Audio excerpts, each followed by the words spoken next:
I'm hoping you're going to be engaged. So this is what we're talking about first. Let me just get right to it. Okay. So what do you think I mean when I talk about subconscious versus conscious in the area of digital marketing? So this is where you can go to the chat and just say, what is she talking about? Subconscious versus conscious in the area of digital marketing. So like I said, if you want to participate and you'd like to get the certification at the end, there's no wrong answer. Just go to the chat and just pop in what you think.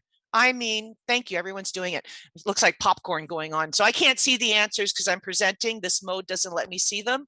So I'm not sharing the answers. I just want you to participate, go to the chat and think, she's talking about, she's going to tell us something about subconscious versus conscious in the area of digital marketing. Why is that important? What is she talking about? So think about that for a second.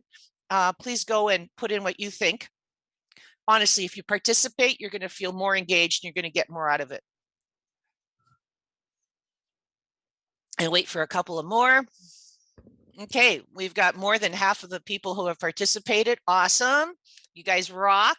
Oh, and it keeps on going. So what I mean by it, it's not something you can Google and say, what does Sophie mean by digital conscious versus subconscious? It's something that I'm seeing with my clients. It's something that I'm seeing that is very effective. When you think of the subconscious, these are things that affect who you trust.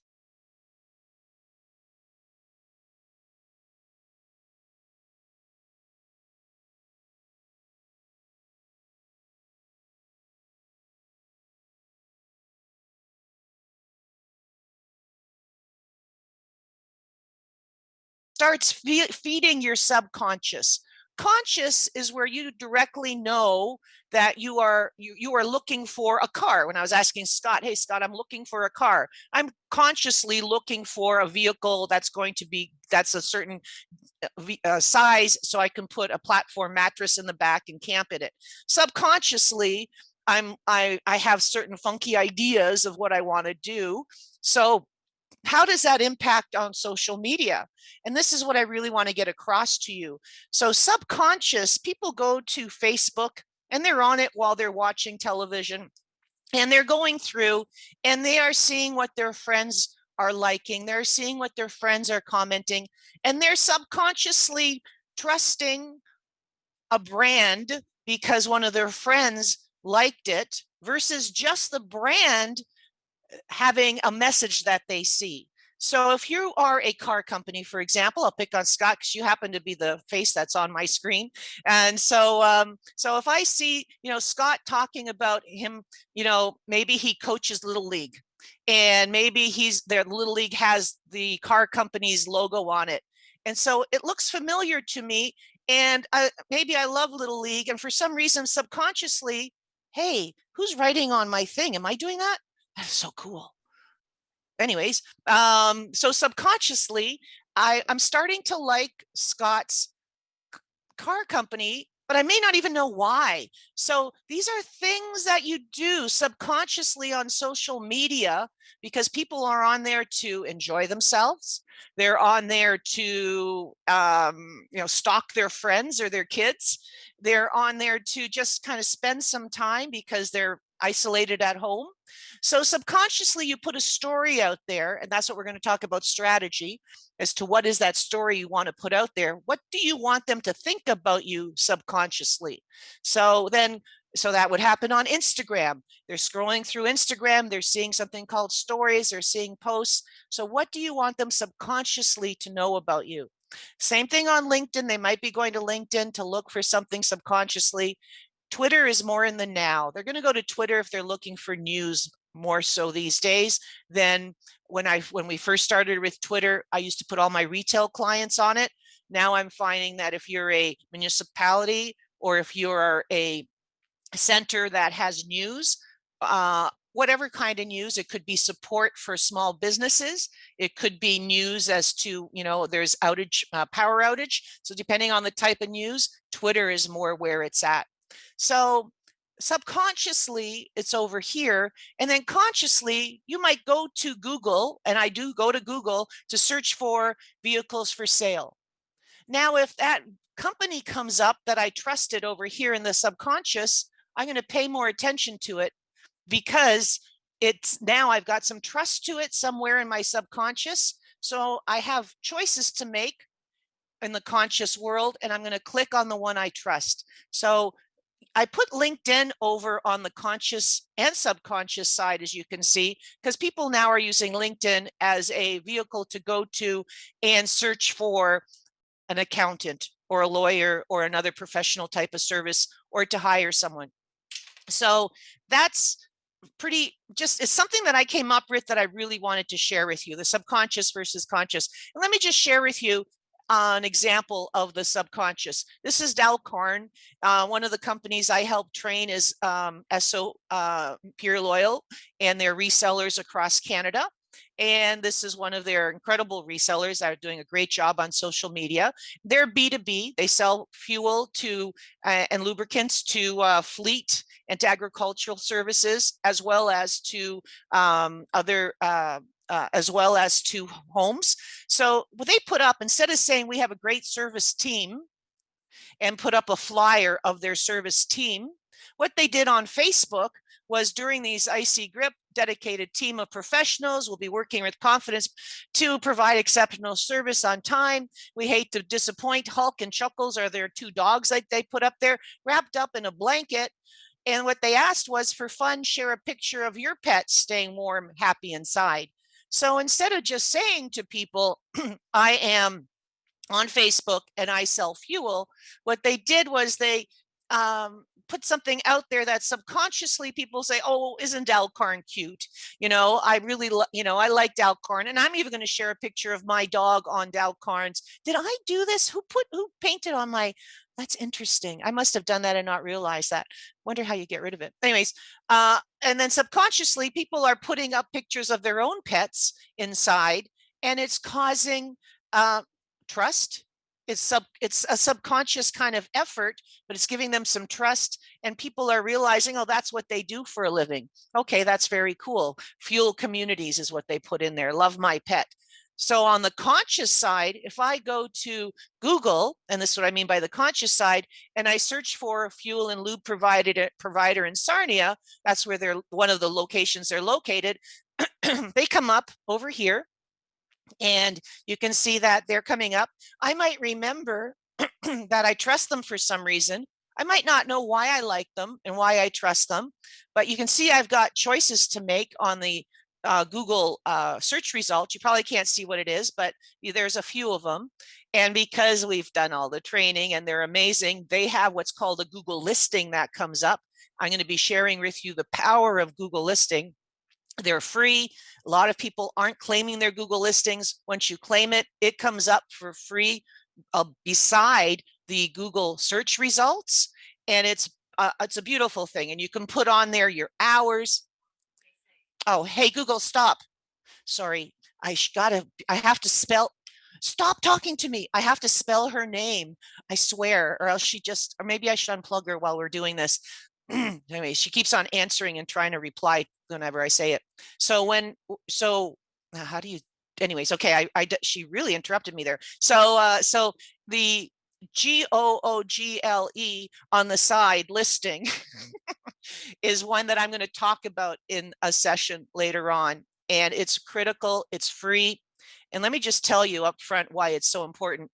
When COVID started in 2020 in March, one of my retail clients, we stopped we dialed it down on social media. We ended up doing about a quarter of the work for them. And one of the things we stopped was posting to their Google listing. So I would do a post on their Google listing once a week before. The other one, I kept posting on Google listing, and we kept on, because they had an e-commerce site, and we kept on posting products that were sale and linking back to their site, talking about curbside pickup, talking about door drops and how they were working. Ended up after 4 months, when you did a search for the one company that I stopped doing their Google listing posts, their search results were on the second and third page. So once I started just posting on their free Google listing, again, their search results were back on the first page. So I'm going to talk to you about how powerful your Google listing is, and it's amazing. So anyway, that's one of the things, and it's in the conscious. It's something you can control, and it's something that's free to do. You don't have to pay to have your Google listing show up. You just need to have the resources for someone to post to it. So why is the subconscious so important?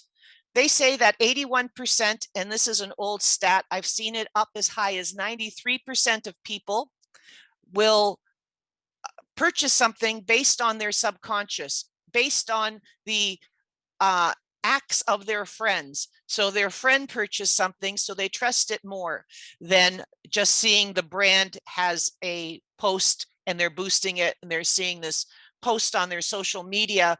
They don't have a relationship with their brand, but as soon as their friend engages with it, they like it or they comment on it, they're now starting to trust it. There's more influence. So that's why it's so important. Okay, so why do you think you need a digital marketing strategic plan? Sorry, why do you think you need a digital marketing strategy and plan? Just, what's the first thing that comes to your mind? You put it in the comments there in the chat. What's the first thing that comes to mind that you think? I'm gonna see if I can. I must have had this clear all drawings. Oh, there you go. Oh, okay. Oh, that's cool. I can write on this. Okay, I will stop playing with this. Sorry. Okay, so we've got quite a few people that are answering. So why do you think you need a digital plan? So one of the reasons you need a digital plan, I'm actually really looking forward to looking at these answers too, but why do you think you need a digital plan? Well, this is what's going on online every 60 seconds. I mean, there is so much happening that you want to be trusted and stand out. So you don't want to be lost. So without a plan, you're just chasing your tail and you're reacting. So that's one of the reasons. I'm not going to go into each of these, but this is what's happening every 60 seconds online. And so you want to call if there are that many photos being uploaded to Instagram, if there's that many photos being uploaded to Facebook, if you're in Europe and you're using WhatsApp, if there's that much going on in WhatsApp, then how am I going to stand out? And that's why you need a plan. And that's what we're here to talk about. So in terms of this is a term I made up that's going to help you when you post. And it's a term called T.E.A.M that I made up. I was teaching at Trent for I don't know how many years, but to over 3,000 students took my third year online marketing course at Trent University over the time that I was teaching. And I realized that this helps them understand how to post in a way that the posts become something that becomes like Dal Carn's post that I showed you, where they're engaging with people versus just a flyer where they're telling people. So on social media, there's a team approach that I talk about that helps you understand. So I'm going to lightly talk about it. This is one of the areas I'm going to skip over some of the slides because I want to get to the actual planning session and the strategy session part of ours. But this helps with your building blocks of how you post. Okay, so what do I mean by team, do you think? So there's a number of different ways to look at it. There's the word team itself, where you're behaving as a as a group of people online to help each other grow. And I'm going to talk about that. And then there's each letter has a meaning. And I'm going to talk about that. So what do you think T means? So T is trust. One of the things you're trying to really get when you're posting on social media is trust. You want them to trust you over the other people that are also selling your same service or product. So how do you get trust? The second thing is you want it to be engaging. Why do you want it to be engaging? Because when you remember that chart I showed you, where 81% of people's decision to buy is based on what their friends have done. So how do they know if their friends like your post? That's if they've engaged with your post. So that's what the E means. Somehow that post needs to create trust. So it needs to be engaging. So it needs to be actionable. And I'm going to talk about something called call to action. And what kind of actions might you ask for in a post? And I like to measure things. I'm ADD, HDHD, whatever, and I'm also, I've got my master's of engineering. I like lists. If it's not on a list, it doesn't happen. And and that's been my coping mechanism as to how I get things done. I put things on a list and I focus on that list until it's done. So, and it's just how I do things. And I love doing a big check mark. So for me, it's got to be measurable. If I'm going to post something, I want to make sure that I'm posting and that there's a measure that it's meeting some success factors that I've put in my mind for that post. And I'll show you what I mean. So trust, what do I mean by trust? It needs to be authentic. And this has happened more and more since COVID. You are seeing authentic videos. You are seeing people out there talking without any type of filters. They're being authentic. They're talking about their products. They're talking about their journey that they're going through, and they're the ones that are capturing the hearts and causing feeling and emotion.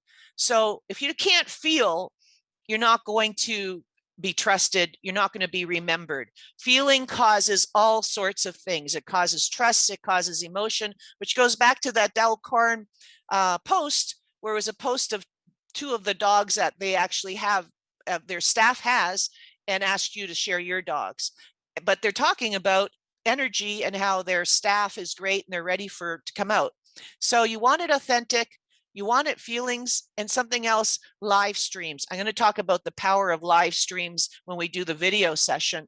But live streaming is a way that people have really exploded through COVID. So there's a lot of companies out there now that will talk about, they'll do live streams. If my dog starts barking, I happen to have some treats right here. So yes, I'm rewarding bad behavior. So she will come in here and bark at me probably for a treat, which anyways, but say I was someone that made these treats, I would live stream why I love dogs, what my inspiration was to create these treats. And I would be talking about perhaps the two dogs that passed away last year on me within 5 days of each other, my 14-year-old and my 8-year-old Belgian Shepherds. I mean, you would get into who are you really, and you would let yourself be real online. Very different than before. Before you had to, really be your videos were a completely different beast before COVID. Now people are getting to use their cells and really understanding, and we're going to talk about that, the video part, in I think in the second session. I can't remember right now. So trust, I'm not going to get into this one, but don't be brochureware. Think of how you put yourself in it. Think of how you even get third-party content, user-generated content. And one of the companies I've seen doing it really well is called Tiny Greens, downtown Peterborough. She will ask people in stories on Instagram to tag them in the stories. So they'll put up a story, buy one of our plants, tag us, and then they share that. So they're sharing all these people who have their beautiful plants at home because they're sharing it on Instagram. They tell when they come in to do their curbside pickup, they say, tag us on a story, they tag them, and then they're sharing it. So what does that do? That behaves as a testimonial. That gives trust. It's third party. It's that whole 81%. Wow, look at all these people have, plants from this one place. Instead of just sharing their pictures of their own plants, they've got their clients putting up pictures of their plants. So engagement. Why do you think engagement is so important? Oh my goodness, engagement is huge. Engagement causes growth and trust. And it's because, there we go, growth and trust. Because as I said, you can post out there, and when you post, it's just the brand. It's just you posting. You get paid to post that. But as soon as someone engages with it, all their friends are seeing that they've engaged with it, or as soon as someone comments with it, it's giving you the trust that you need and it's allowing you to grow. I'm going to ask you a specific question that I'm going to be asking on the second. It's not right here, but pretend you're seeing the big orange question mark. Say you have 100 people that like your Facebook page, just 100 people that like your Facebook page. They've gone to your Facebook page, they like it, or you've sent out an email, you've asked them to like your page. Somehow they've liked your Facebook page, or you've done a contest and you've asked them to like their page in order to enter. They've liked your page. So that's great. Now you do a post, no engagement. Before there's any engagement, you do a post. How many people do you think that post, the people that like your page, is that post rooted to? How many people do you think it's rooted to? Put it in the comments there. Do you think it's rooted to 3? Do you think it's rooted to 5? Do you think it's rooted to 10? Do you think it's rooted to 25, 75, 100%? I'm using 100 because percentage is how my mind works. And I'm going to take some coffee. So it's actually only 3. It's only 3. When you post for the first time on Facebook as a post, and you have a whole bunch of followers, or people that like your page, call them fans, people that like your page. You have 1,000 people that like your page, you have 6,000 people, you've got 60,000. It's going to go out to just 3% until there's engagement. As soon as there's engagement, the first person that likes it, depending on their privacy levels, their friends are going to see it. And then as soon as they comment, again, depending on their privacy levels, their friends are going to see it. So that's why engagement is so important. It brings in authentic traffic and growth. It's huge. Okay. Oops, sorry. So I already showed you this one. Why is it there again? So action. So one of the things I like to do, so you got trust, engagement, and action. One of the things that I like to do is to think of an action that they might take in the post that I'm posting. This might sound like a lot of work, but if you are going to do this, what I do once a month, I go out and I take photos for my clients, or once a month we sit down and we talk about what are the themes for that month. And maybe that's flash sales, maybe it's their anniversary of opening. So I said, okay, I need videos of you guys talking about what it was like when you open. You're going to send those to me, or some other companies, I go out and do it themselves. I'm going to need photos of the products that are flash sale. And then I'm thinking, what do I want them to do? What do I want the audience to do when they see this?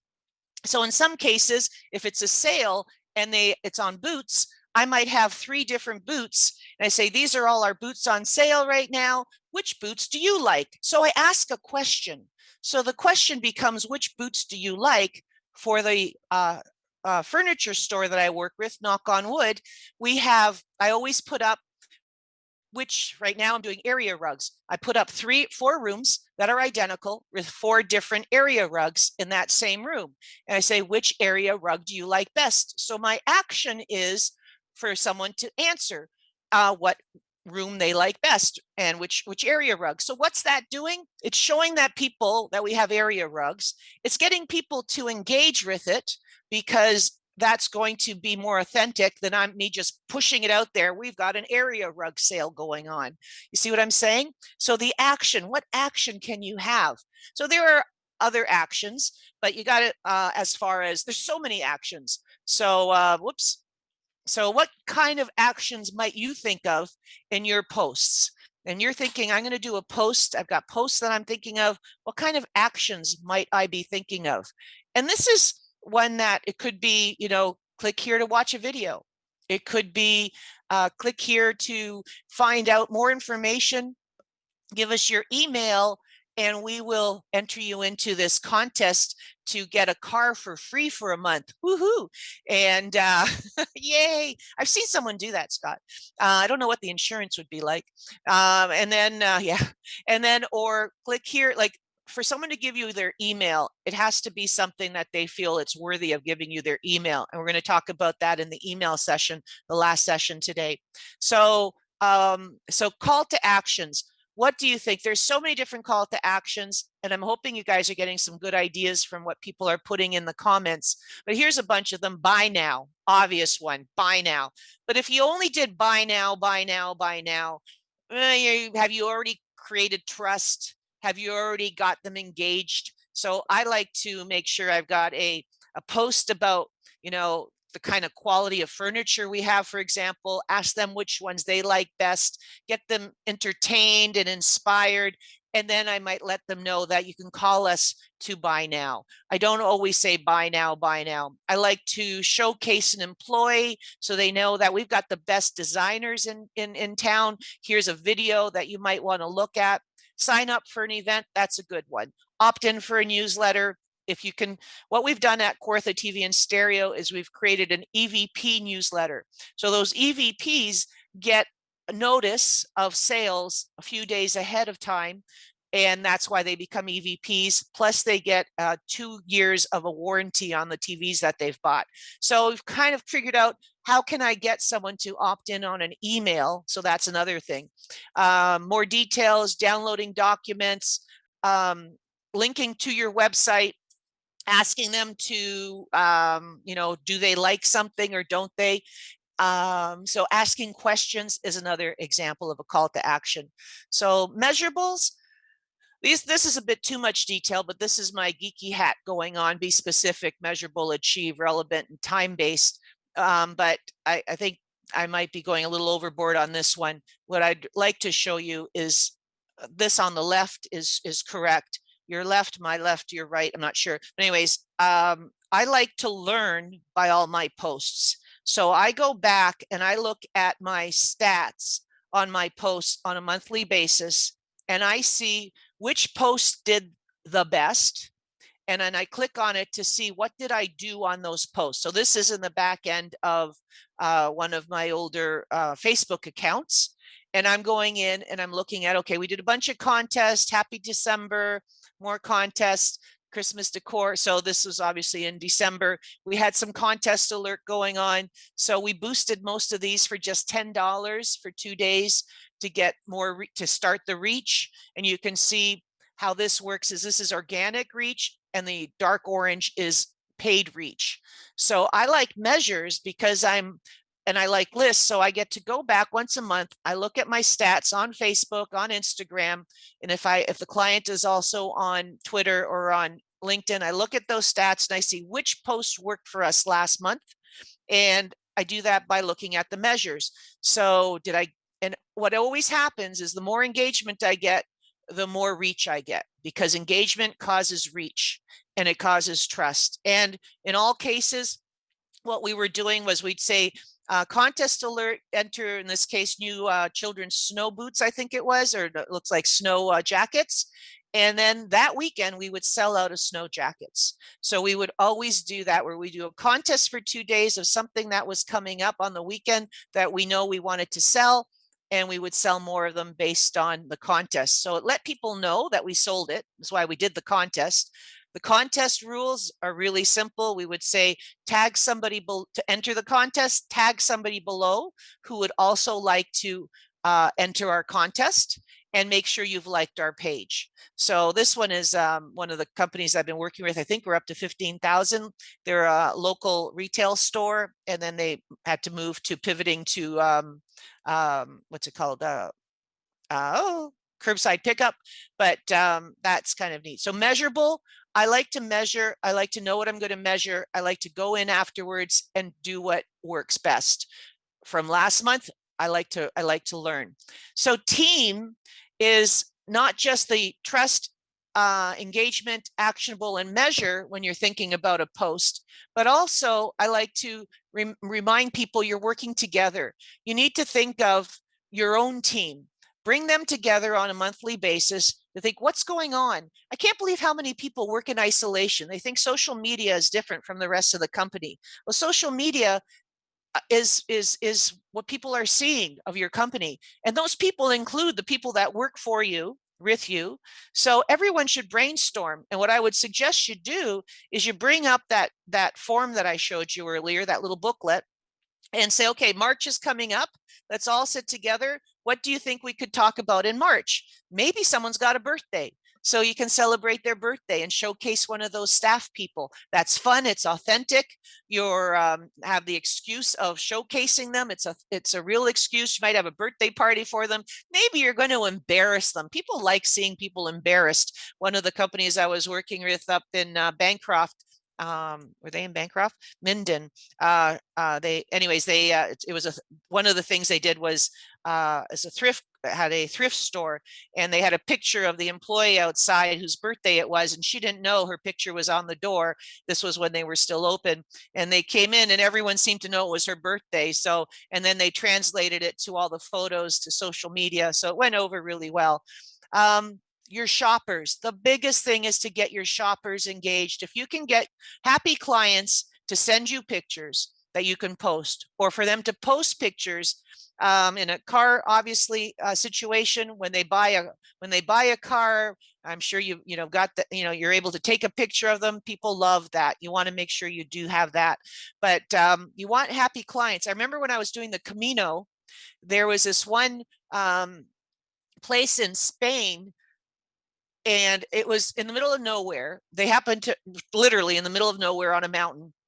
And when it was a cafe that you stopped at, and that's where you basically popped all your blisters and changed your socks. But anyways, you went in the cafe, and they had a tablet up on the wall, and the line was over here where you bought your coffee and your whatever you were buying, and then you had to wait here to pay, and then all you did was push the button to take a picture of you and whatever it is you just bought, and then later they posted it themselves on Facebook. And so, of course, I went back to their Facebook account to look at it. I thought, wow, that was brilliant. In the middle of absolutely nowhere, there was nothing around for other than wild horses, and it was just beautiful. And then they had this, on the wall. So, and it worked out perfect because you're all waiting there, and you're just, and you're seeing the person in front of you taking a picture of themselves, and it was plugged in. It was nailed to the wall, so nobody could move it. So that was really cool. But anyway, so if you can get happy client photos, that's the best thing in the world. If you can get happy client testimonials, that's the best thing in the world. Giants, these are people that are going to help you grow.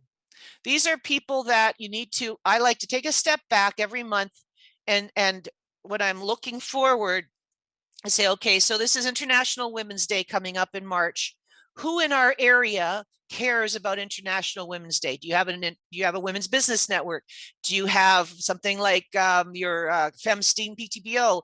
Do you have a group in your small business center that has a Better Bridges for women's entrepreneurs? Like, who cares about women coming up? So when you do that post, tag the people that care about that topic, that are giants, who might share your post, because once they share to their thousands, that's giving you credibility. So I always find if you can tag posts, it's really powerful. So, and then finally, your own community.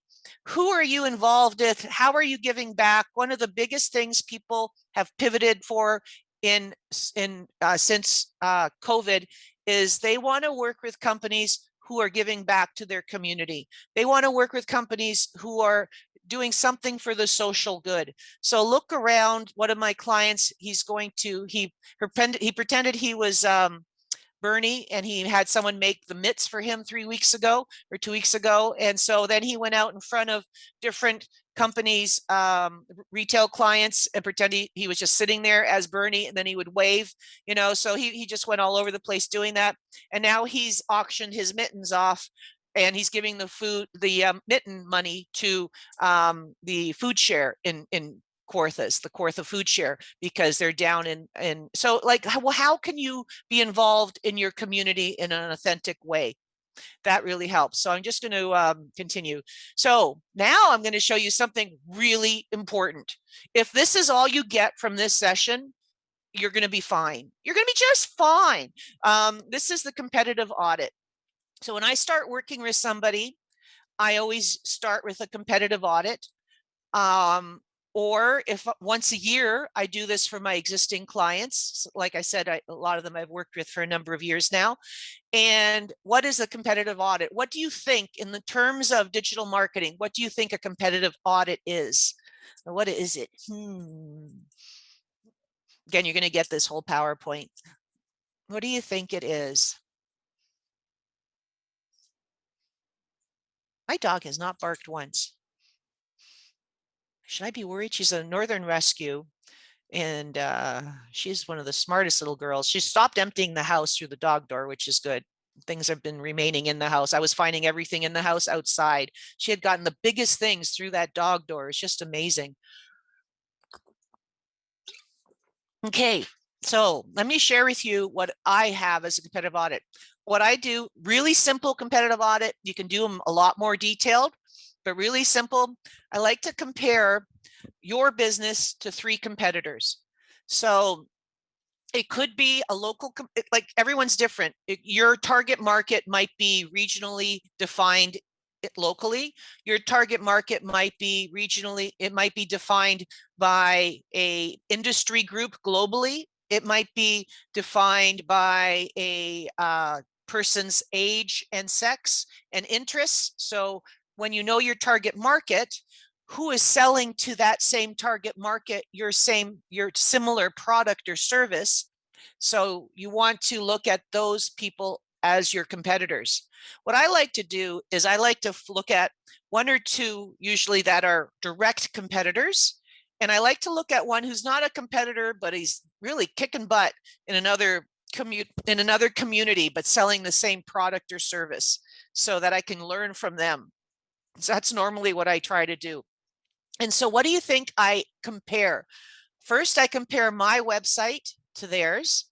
What do I like about it? What I don't like about it? What are they doing on their website? So I just do that. What I do for clients when I'm doing a competitive audit, it ends up being almost 100 pages of a very visual document where I'm showing them, okay, so homepage comparison, product page comparison, and then I actually will right click outside of it and I can see a source document. That's something where I can see what keywords they're using.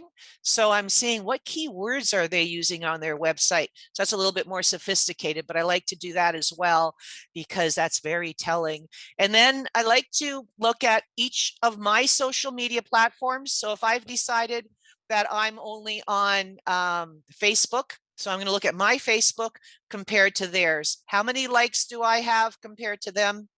And then what are they doing? Are they doing videos? Are they doing brochureware? What are they doing? So again, I'm just doing screenshots and I'm looking at what they're doing. Then I'm looking to see how much engagement do they get based on these posts? What is causing engagement? What is making my target market engage with them? Are they asking questions? Is it because they've got authentic video? What's causing engagement? So I'm just learning at this point. I'm absorbing.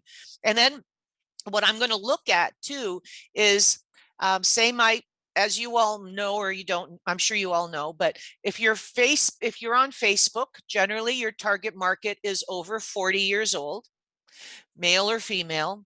If your target market is under 35, and you have something visual, generally you're on Instagram. Those are the 2 pots of people and I happen to work with a lot of clients that happen to have an older demographic, and we do really, really well on Facebook targeting that older demographic.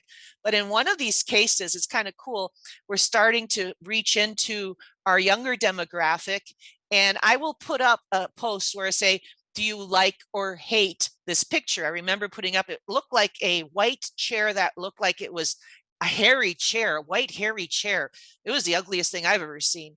And I put it up on Facebook and everyone hated it.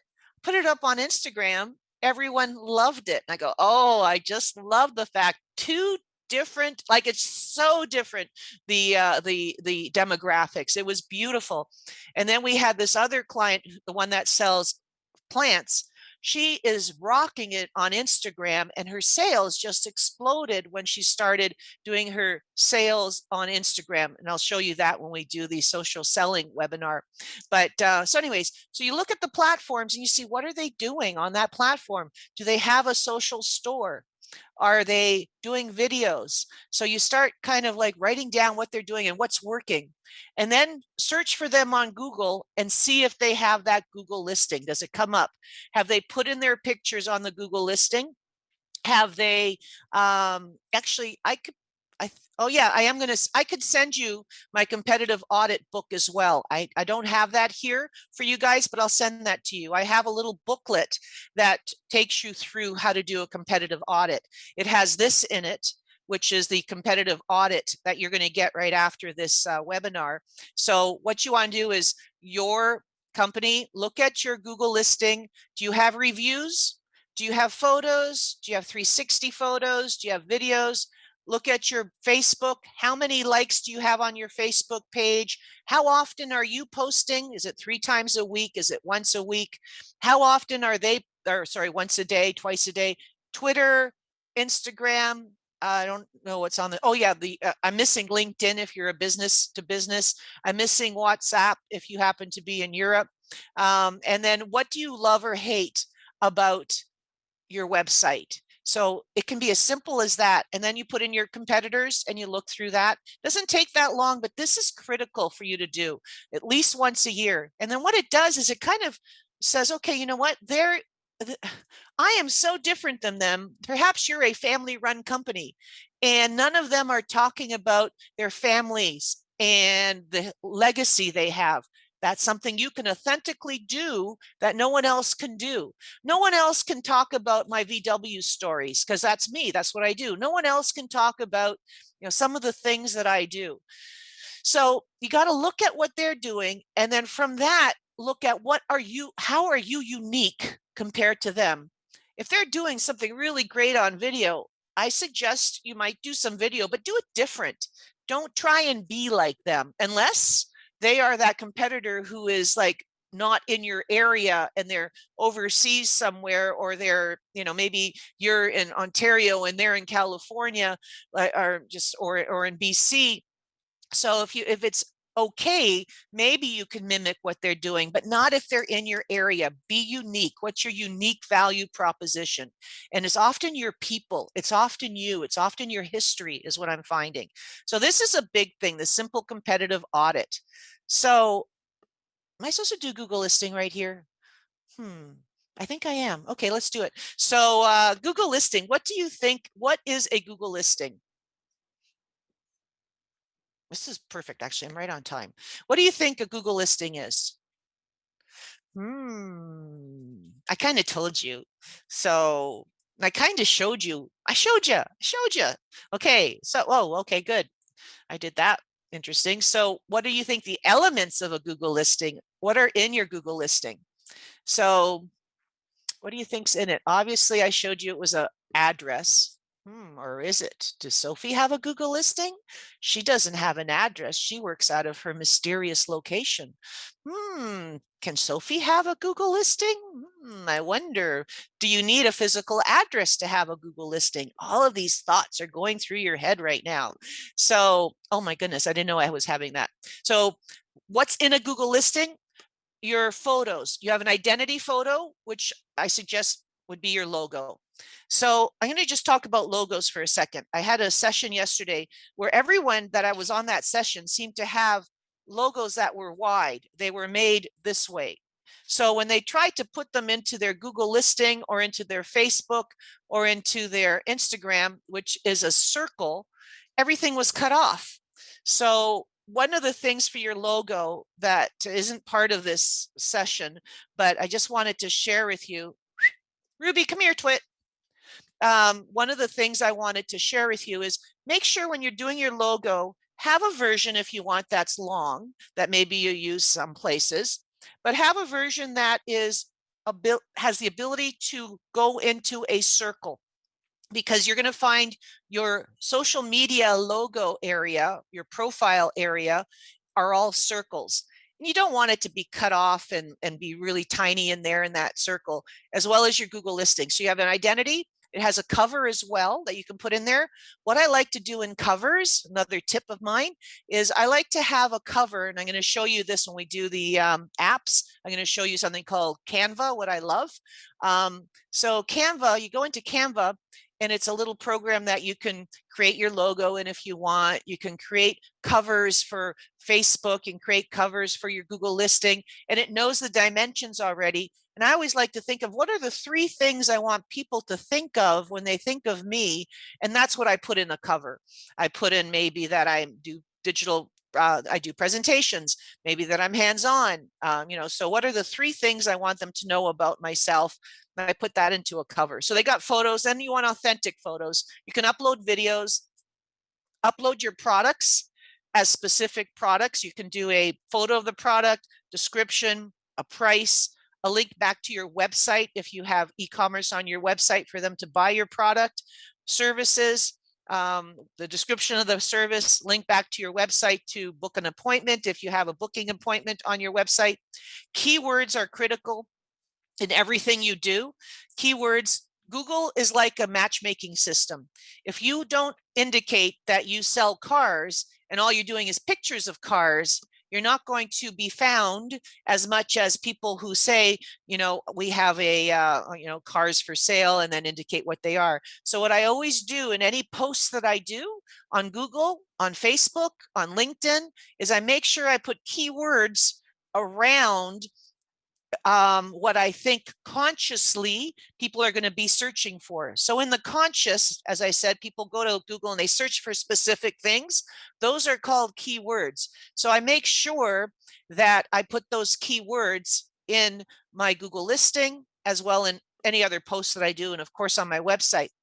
One of the things that those keywords help for, and those posts help for on your Google listing, is when you are doing a voice search and you tell your phone, hey, G-O-O-G, okay, I'll just say it. Hey, Google, where is the closest auto sales near me? Hey, Google, don't answer. And then what ends up happening is it's heard my question. What you do in your Google listing is the first place it looks for the answers. So if you don't have those answers in your Google listing, everyone that's doing those voice searches right now, because that's become so popular, right? Everyone does that. They go to their phone and they ask it a question, or they ask their Google Assistant, or they ask Alexa. It's looking at your Google listing for the answers. So you want to post once a week and post in the way that you think people might be asking questions so that it comes out as the answer. You also, as a tip, want to go back to your website and look at your website and say, if someone was asking a question to Google, is my website answering those questions right now? So it's going to see it on my listing, and it's also going to see it on my website. That's critical because voice search is a big thing since COVID. People are just getting so used to voice search. Why is Shoppers Drug Mart calling me? Reviews are big. Events are big. So on Google listing, you can actually add free products. You can also add free events. So if you have a blowout sale coming up, or if you have a customer appreciation day coming up, or if you have events like a webinar coming up, you can put that on your events for free on Google listing. And when people are searching for it, not only does your listing come up, but also the events, and it's free and it's got a beginning and end. It's really, those are huge. Reviews. We're going to be talking about.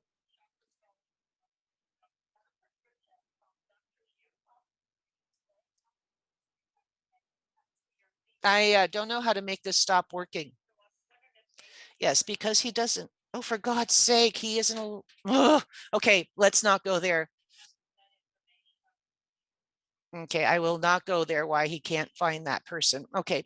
Anyways, so oh my gosh. I think I'm gonna have to just put this in a tank of water or something. I have a home phone still. I'm gonna get rid of it. How many of you still have home phones, right? Like I don't even know, like they call. I really need to just get rid of my home phone. I only use my cell, right? So anyways, it's a pain. So reviews, are important to manage your reputation. And we have a whole section on that.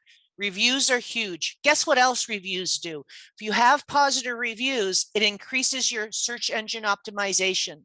So your Google listing includes your photos, your products, your keywords, your services, events if you want, and reviews. And you can't turn them off. So you may as well leverage them. And so we're going to be talking about we're going to talk about specifically about reviews when we talk about reputation management later on. They also have 360 photos. So there's 360 photos outside that Google has taken when they were driving around with their vehicle, but you can also hire someone to come in and do your 360 photo inside. That's a service that we happen to offer as well. And we go in and we've got the little camera, it goes around in a circle, and that just adds some dimension, especially during COVID. I've been finding that people like the 360 photos. I share those 360 photos because we're Google authorized right to your listing. And then I also give you the file and show you how to put that up to your Facebook, because a lot of people will put the 360 photo on their Facebook and people can pinch it and go into more detail to see what is happening in that area. So those are really cool. Okay, so do you need to have an address to have a Google listing? Some of you might be like me, where you're not a retail store, people aren't dropping by.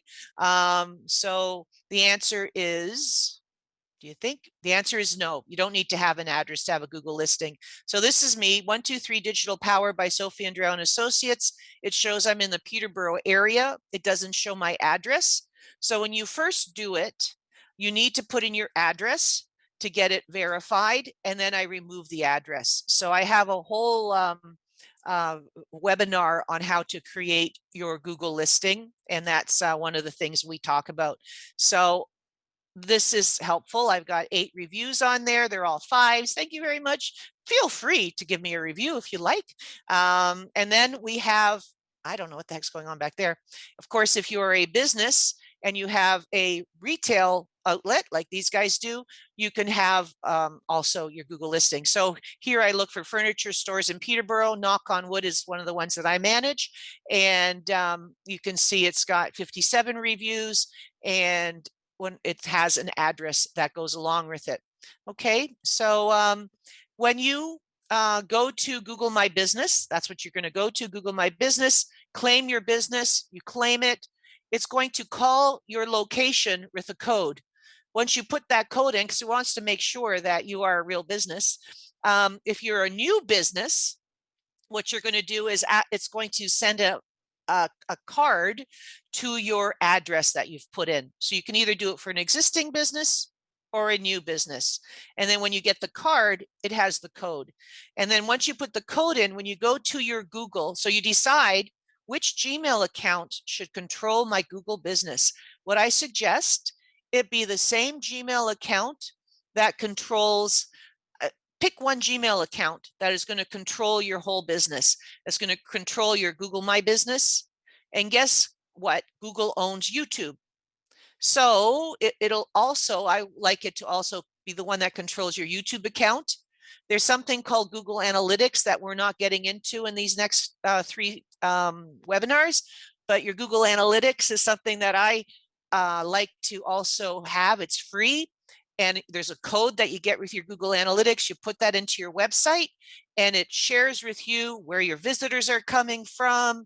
It shares to you which pages they go to. It's really powerful. Because of my analytic need in life, I like to go to my Google Analytics once a month and see for my clients, what pages are they coming to on your website? Sorry. And how did they get here? Was it some of the posts? Was it the Google listing that's getting them to your website? Was it organic? How are they finding it? Anyways, so when you claim your Google listing, then you go back to your Google account, you click on these little dots, and this will be there. After you've claimed it, it'll actually be there. You click on that, and that'll get you to your Google listing. On your phone, you can go to the Play Store once you've claimed your Google listing and put My Business, the same icon, on your phone. So a lot of the retailers that I've been helping or restaurants that I've been training, the way they have kept their Google business up to date is by putting it on their phone and posting to it when they are, putting out the new lunch special, and they post right to it. So it's been very helpful to businesses. Okay, so this is when I click on my little icon and I end up seeing all the Google businesses that I post for. And I go in, I can click here and edit it. I can put in a photo, I can put in a post. So these just happens to be all the ones. When you click into it, your Google listing, you go home and it's letting you create a post, add a photo. You could pay for an ad. This would be a Google ad, but honestly, the listing is so powerful. So I can create a post, update my info, look at my insights, look at my reviews. There's all sorts of things I can do. You can even create a website. I have found there's some companies that I work with that never didn't have websites, and they created this, which is free, and it brought it all in from their Google listing. So the logo they used, the header they used, all the posts, and that's what businesses are finding. This happened to be a small family grocery store. They're really busy through COVID. They're offering curbside pickup. They don't have e-commerce. So for them, all they wanted was a really easy website. So they used this one, which was really cool. So this is going into Kawartha TV and Stereo, one of the clients I've had for a number of years now. And you can see you indicate what categories they are about. The service areas they sell to. So in my case, I don't have an address, but I have the service areas. I service Canada. That's generally where I seem to work. You can share your business profile, where you can click on this, and you can share your business profile in an email or something.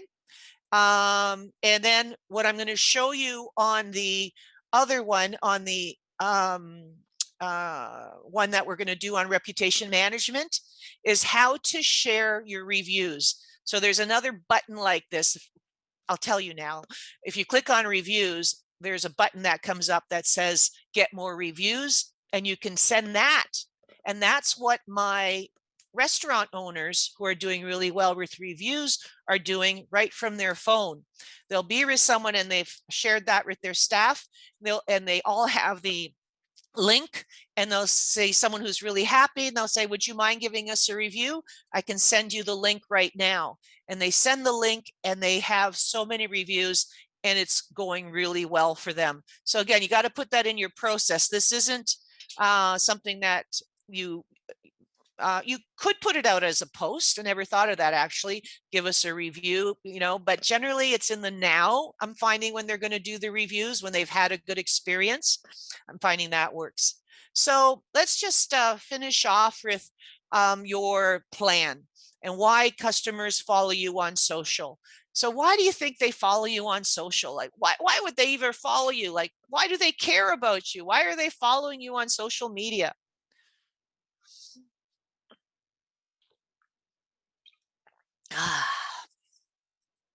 I put one of those fizzy sticks in here that's supposed to give me energy. Not sure if it's working. Is it the coffee or is it the fizzy sticks? So why do you think they're following you? And this was a big aha moment for me. I was doing some training just 2 weeks ago, and we were talking about what their purposes were. The company's purposes were to increase sales. Well, I don't think people are following you for you to increase your sales, I said. And I thought, wow, okay, I'm having a deep moment here. So then they said, well, they're following us because we want to increase our reputation. No, they're not following you because you want to increase your reputation. So this is interesting. So put yourself in your client's shoes. Why are your customers following you? Not why do you want to be followed? Why are your customers following you? So why are your customers following you? They want to be educated. They want to be entertained. They want to be inspired. And then they want to buy. I mean, I know I like buying stuff. So they want to buy. So but they're going to buy if it's a good deal, but they're also going to buy if they start trusting you, if they've been inspired by you. So you want to think of that.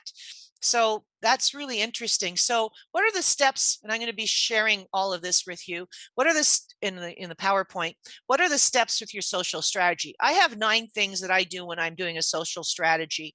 And think about my purpose. Why do I want online followers? Because I want more sales. I want them to trust me. When it's time for them to buy, I want them to know that our team is the best. So I need to write down my purposes. And then I need to know what are my key words. So I put myself in the shoes of my clients and I go to Google and I just pretend I'm searching what would my clients search for and what comes up. And then I ask my favorite client, what would you search for if you're looking for me? And any of you who have been on any of my past courses have heard me say that 100 times. Ask your favorite client what they would search for and why they would follow you. Put yourself in the shoes of your client. Then you want to understand who is your demographics, who's your target audience, where are they located, how old are they, what interests do they have. So with one of my clients, they're selling to um, humans that are males that are over 45, in their case over 55, that have a bit of disposable income. So we're looking at that demographic. And so we decide what are their interests. And so it changes through the seasons. Where sometimes with car audio, we look at car, then in the marina audio, we've got some of that. Then we have another group of clients that are selling to women that are over a certain age. So I start targeting. Anyways, what social platforms is your target audience on? So then you choose, again, is it Facebook? Is it Instagram? Is it people that are looking for news? And I'm going to be delivering news. So maybe it's Twitter. Is it CEOs or people that are of a certain profession like engineers? They would be on LinkedIn. Is it B2B, business to business? They'd be on LinkedIn. So who is your target audience? You choose your platform based on who your target audience is. How are you going to measure success? Is it just by increasing the number of people that follow you? Or is it by people that coming to your website? Or is it if you have a flash sale, your website is really busy? Something we're doing with Chesler Shoes. We started flash sales about 3 weeks ago, and we're finding they're being really effective. And we're just putting them up on Facebook, flash sale 24 hours, linking back to the website, and their website has never been as busy. And we're just thrilled with that's working. So that's our measure of success in that case. But we didn't start with flash sales. It's a family run business. We show Christmas time pictures of the dad, the daughter, and the son, and the grandson, and family run business. We talk about Throwback Thursdays, about when they started the company. We talk about how they're family run, they're local. We talk about the quality shoes they have, and then we do a flash sale. In the meantime, we talk about the depth of knowledge they have. So we mix it up. Depth of knowledge. So the purpose in their case is we want people to know that they know more about shoes and they care about your feet. They care about them more than anyone else that's selling shoes. So we ask their staff to tell us why they love particular shoes, and we put those out there in videos. So, and then we have a flash sale. So it all works together nicely. There's basically 3 things we're doing there: legacy of the family that runs that company, the content, the effectiveness of their employees and themselves, how much they care and know about shoes, and our flash sales. So those 3 things are working together. And once in a while we have a contest because we just want some reach. And then list the possible material creators. This is basically depending on how big your company is. There's some companies I work with where they have multiple locations, and they need to have people in each of their locations accountable to take a photo or a video and send it to the person that's doing their social media. So do you need that, or do you need on a once a month look forward and say, okay, International Women's Day is coming up. I would really like some information from these 3 women that are amazing that work for us. I'd like them to give me some information, maybe a photo of them on something that they do that they're really proud of. So you got to kind of do that. Who's going to be accountable for measuring? Who's the coordinator? Who is your social media coordinator? Who knows how to use the tools? That's something you need to understand in your 9 steps. And then list your giants or your influencers, those people with a large number of targeted social media followers who are mirror your target audience, and then create your schedule. And so you can't see it, but over there I have a giant board, and it's my schedule for all my clients, where I indicate who I'm posting for and when. And I do that once a month, and I look out and I try to make sure I'm not forgetting anything that's really cool that's going on that month. So I'm not going to get into this, but this is something that you'll have. It's all the different things that you can do on each one of these platforms. This session isn't about how to use the platforms, so I'm not going to get into this. I can spend 2 days on Facebook, a half a day on LinkedIn, a half day on Instagram, and a full day on Instagram. I think I said Instagram twice. But this is just something I wanted to share with you. It's kind of one of my little tips. I'm going to go back to the calendar in a second, but this is just one of my tips I thought I would share with you. When I'm thinking of photos and material, I want you to remember that if you've decided that, yeah, you know what, my target audience is on Facebook, your Facebook posts are kind of this way. They're like a landscape is what the photos look like when you put them up. Same with LinkedIn, same with Twitter. On Instagram, it's just the green, it's a square. It's the center part. So if I'm taking one photo and I want it to be used across Facebook and Instagram, I make sure I put the important parts of the photo in the center, so that I'm not cutting off people's heads on the side or whatever I have. Or if I'm creating some words, I make sure I put the words in the center, but kind of up a bit, so my words aren't cut off. So you got to think about that. Now, if you're doing a story, which I love stories, now stories are huge, because I will do a post, and then if it's the kind of post that I want people to be remembering and thinking about, I will then also put it out as a story.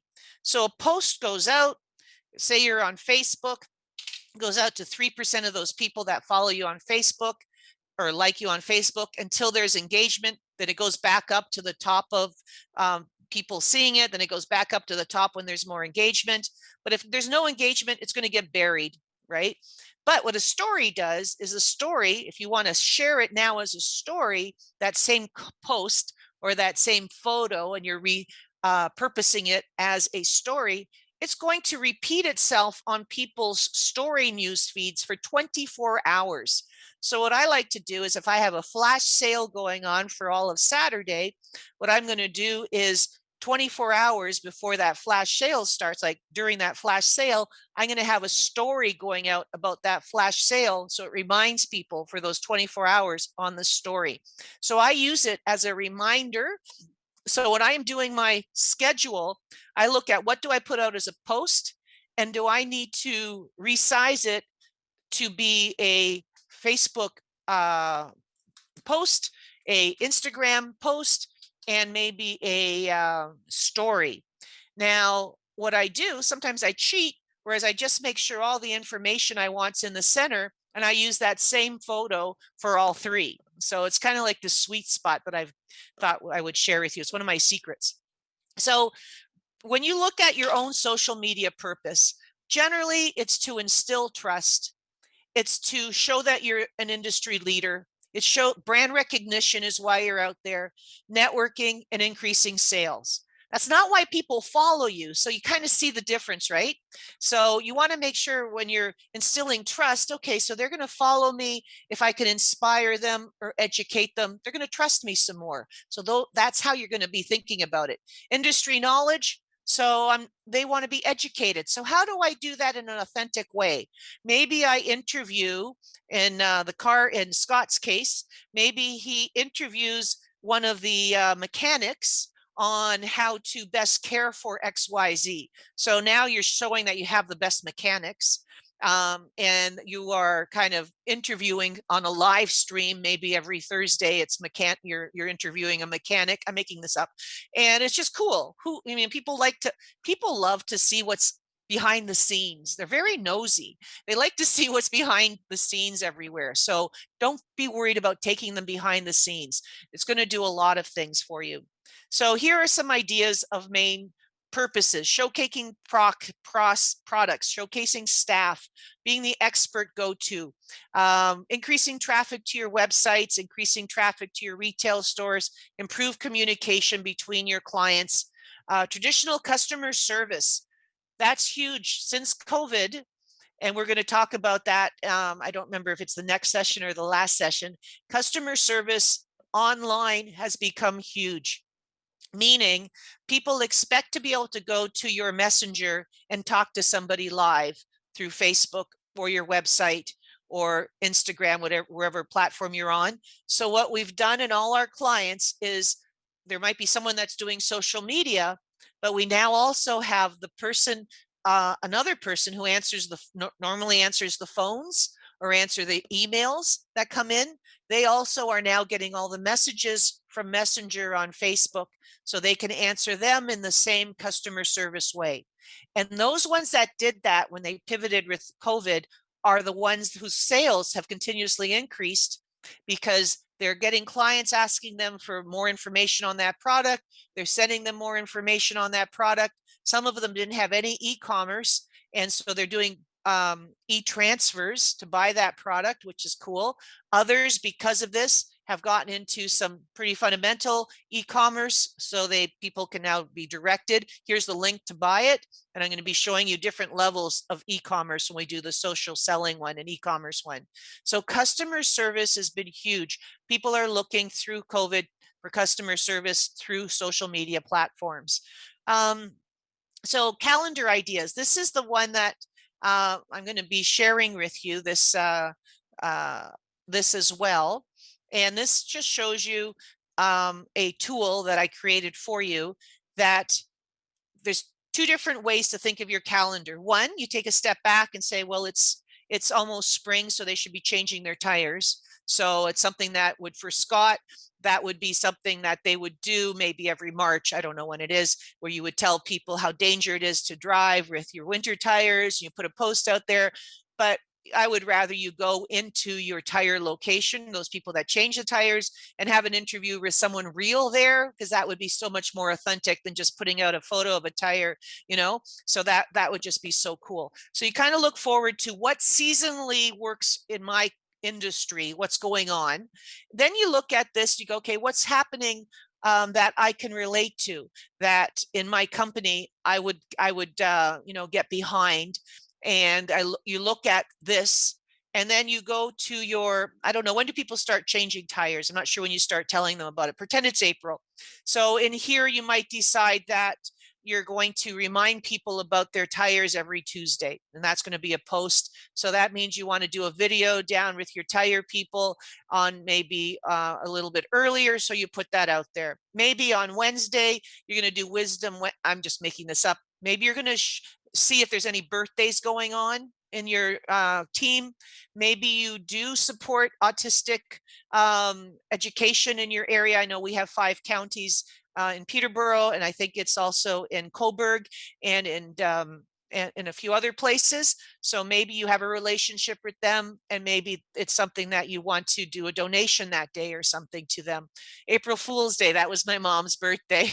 Siblings Day, I love my siblings. So maybe it's, so you kind of look forward and you go, if it's a family run company and the siblings are all involved, I would definitely get all over that. Earth Day, people love people that give back to the environment, so don't forget about Earth Day. So there's all sorts of things that you might decide you're going to do by looking forward in the calendar that is month related. Then there's all sorts of things that you might want to do that is how do I go back to this slide? Current, thank you. That is day related. So there's a whole bunch of, so Motivation Monday, Tip Tuesday, Wisdom Wednesday, Throwback Thursday.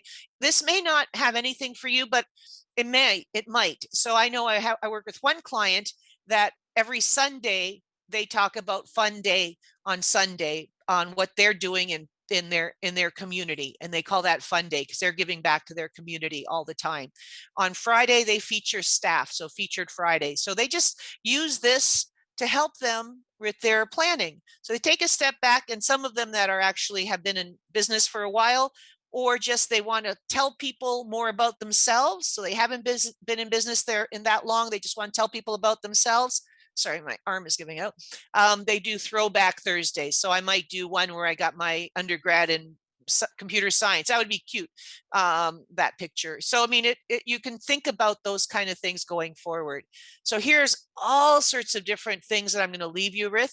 You're going to get the whole PowerPoint with different content ideas. Frequently asked questions.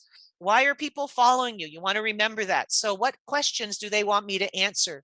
Meet the owner, meet the team, showcase your products, all sorts of ideas.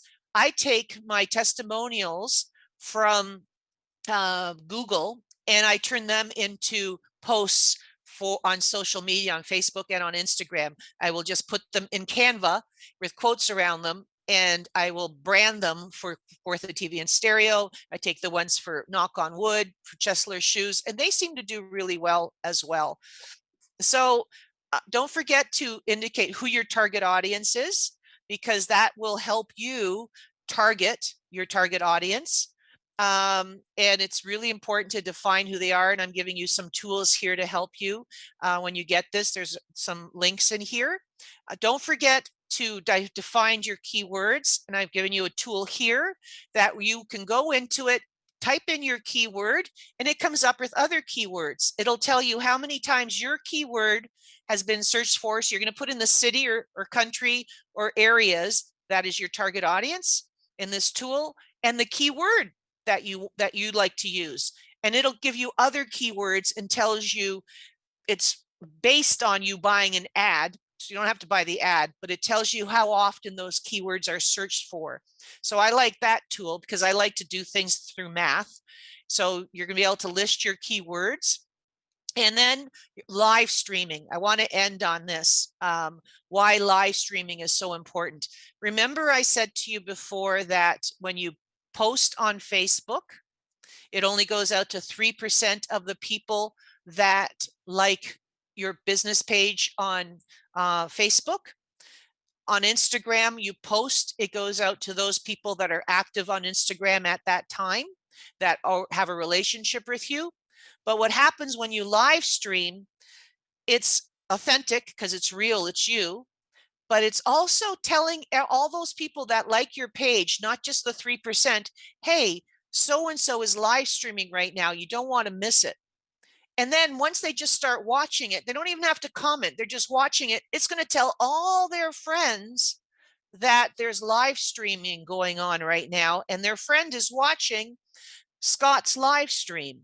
Oh, wow. Okay, so now you're getting more authentic. And what works really well is in the live stream itself, if you have something that's for sale, don't forget to put links to it in the text. What you're going to do is you're going to say, I'm about to live stream, and it's going to be from 11 o'clock till 12 o'clock. And then you click go live. What you should do instead, I'm about to live stream. I'm going to walk you around our shop, and here's a link to what we're showing you. So don't forget the link to what you're showing them, because while you're live streaming, people are more apt to want to buy live while you're live streaming. So if it's signing up for something, or if it's selling something, or if it's booking to change your tires, don't forget the link. That's that call to action that I talked about. Don't forget the link. So live streaming is just one of those things that I can't tell you how effective it is. And we're going to get into more of that when we do the video. So I think these are some ideas of things you can live stream: lunch and learns, virtual product demos, behind the scenes, meeting the teams, so many things you can do. So I think that takes us to 11:33. So I'm going to go back to Brianna to see, where is she? I'm going to stop sharing. And that was a lot of information. So you're going to get the full